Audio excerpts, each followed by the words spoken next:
आइए आज MP news live आपको दिखा रहा है जबलपुर का प्रसिद्ध पाट बाबा मंदिर, जहां पर बजरंगबली साक्षात बैठे हुए हैं। ये पाट बाबा मंदिर जीसीएफ की पहाड़ियों पर स्थित है।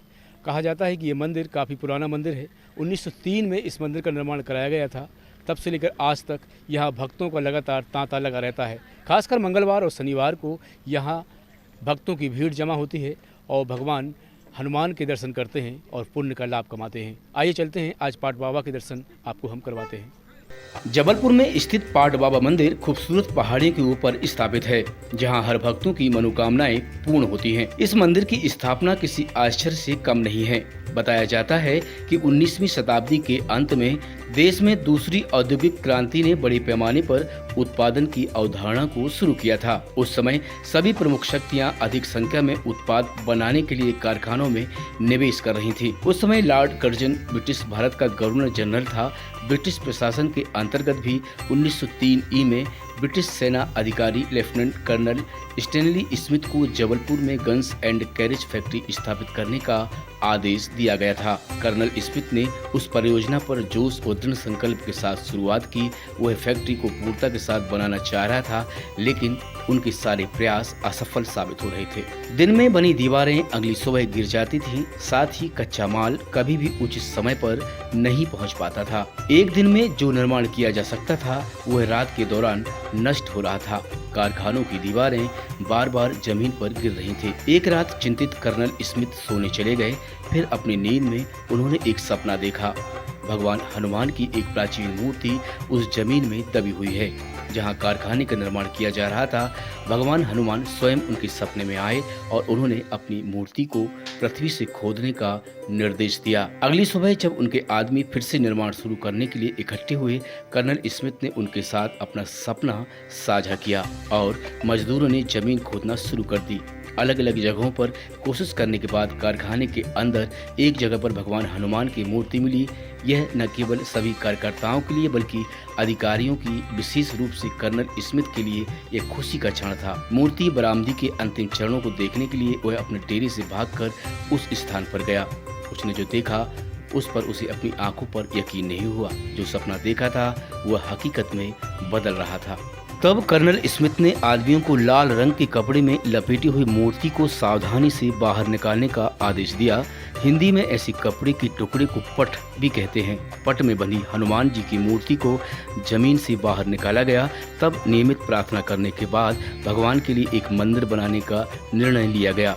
12 अगस्त 1903 को श्रावण मास के शुभ दिन बहुत धूमधाम से और धार्मिक मान्यताओं को पालन करते हुए भगवान हनुमान की मूर्ति को मंदिर में स्थापित किया गया। कहा जाता है कि जब मंदिर बन गया और पूजा शुरू हो गई तो कारखाने के निर्माण में कोई बाधा नहीं आई। उस मंदिर के द्वार पर लगे आदम का चित्र में भगवान को तोप गाड़ी के कारखाने पर अपना आशीर्वाद बरसाते हुए दर्शाया गया है। भगवान के दोनों ओर 2 तोपों की आकृतियां बनाई गई हैं। उन आकृतियों के नीचे काले पत्थर में खुदी हुई एक पट्टिका पर मंदिर की कहानी का वर्णन किया गया है। उस जानकारी के अनुसार श्रावण के दौरान गन फैक्ट्री के सभी विभागों और विभागों के कर्मचारी मंदिर में इकट्ठा होते हैं और अपना पूजा अर्चना करते हैं।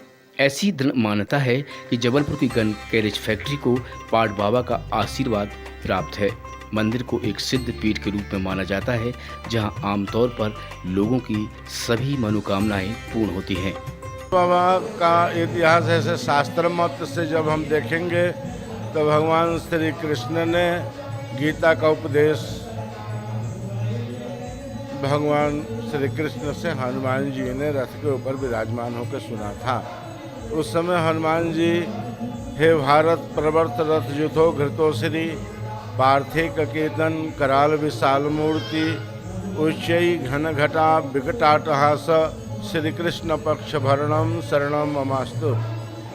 उस समय पाट बाबा जी का नाम, पट के ऊपर कपड़े के ऊपर निवास करने वाले का नाम पाट बाबा पड़ा। अब ब्रिटिश सरकार का यहाँ जहाँ से संबंध है जीसीएफ स्टेट पाट बाबा मंदिर से, तो 1903 में ब्रिटिश सरकार फैक्ट्री निर्माण के लिए सारी तैयारी कर रही थी। बाउंड्री वाल, शेड इत्यादि और निर्माण, जितना निर्माण होता था वो सब रात में धाराशाही हो जाता था। गहन पहरा लगाने के बाद जो समय ब्रिटिश शासक थे उनको हनुमान जी ने स्वप्न के माध्यम से साक्षात्कार करवाया कि मेरी मूर्ति बाउंड्री वाल के अंदर बंधन में आ रही है, इसलिए आपका कोई भी कार्यक्रम यहाँ सुचारू रूप से नहीं चलेगा। हम बंधन में रहना पसंद नहीं करेंगे। अगर आप हमारा स्थान खुले क्षेत्र में देते हैं तो निर्माणी सदैव निरंतर उन्नति की तरफ चलती रहेगी। ये विश्वास नहीं हुआ, फिर गहन पहरा लगा करके देखा उन्होंने कि एक आभा यहाँ से निकलती है और जितना निर्माण है सब गिर जाता। फिर हनुमान जी ने महाराज उनको साक्षात्कार स्वप्न के माध्यम से कराया और उन लोगों को दृढ़ विश्वास हो गया कि ये पाठ मतलब तोड़ फोड़ करने वाला बाबा है। इसलिए उनको उन्होंने शब्दों में ब्रिटिश सरकार ने पाट बाबा राम रखा और इस स्थान को ले आके 1903 अगस्त श्रावण शुक्ला पंचमी के दिन पाट बाबा की प्राण प्रतिष्ठा 1903 में जो भी वैदिक आचार्य उस समय मिले हों वे की एक आस्था और निष्ठा की प्रतिष्ठा की गई। आज वो आस्था और निष्ठा पाट बाबा की कृपा से जबलपुर के पूरे मध्य प्रदेश में वो अपना आशीर्वाद प्रकाश भक्तों को निरंतर स्वास्थ्य लाभ धन लाभ जो जैसा है वो यहाँ से लाभ ले रहा है। मंदिर का निर्माण का ऐसा माना जाता है कि जीसीएफ फैक्ट्री में कुछ कार्य जो है उसमें विघ्न आ रही थी लगातार, तो ऐसा माना जाता है कि जो उस समय के प्रशासक थे, जो जनरल मैनेजर थे, उनको सपने में जो है भगवान पाट बाबा जो है वो आए थे। उन्होंने कहा था कि मेरा जो है आप मंदिर बनवाइए, तो उन्हीं के उस पर जो उन्होंने मंदिर बनवाया उसके बाद जो है जीसीएफ फैक्ट्री जो है सुचारू रूप से बहुत बढ़िया चल रही है। आज भी जो है जीसीएफ फैक्ट्री का जो है आज भी निर्माणी चल रही है ठीक से। यहाँ पर आकर मन की शांति भी मिलती है और जो भी मनोकामना होती है वो पूर्ण होती है और हम लोग प्रत्येक मंगलवार और शनिवार को आते हैं पाट बाबा के दर्शन करने से प्रत्येक मनोकामना की पूर्ति भी होती है। अभी आपने जबलपुर के प्रसिद्ध पाट बाबा के दर्शन किए। यहाँ पर साक्षात हनुमान लला जो हैं विराजमान हैं। बताया जाता है कि लगभग 101 साल पहले इस मंदिर की स्थापना की गई थी। तब से लेकर आज तक यहाँ भक्तों की लगातार भीड़ लगी रहती है। खासकर मंगलवार और शनिवार को भक्तों का तांता लगा रहता है। यहाँ देख सकते हैं भगवान हनुमान भगवान श्री राम के गुणगान गाए जाते हैं, भजन संध्या गाई जाती है और लोगों की भीड़ और उत्साह देखते ही बनता है। जबलपुर से MP न्यूज़ लाइव के लिए कैमरा पर्सन टॉनी मखीजा के साथ पवन तिवारी।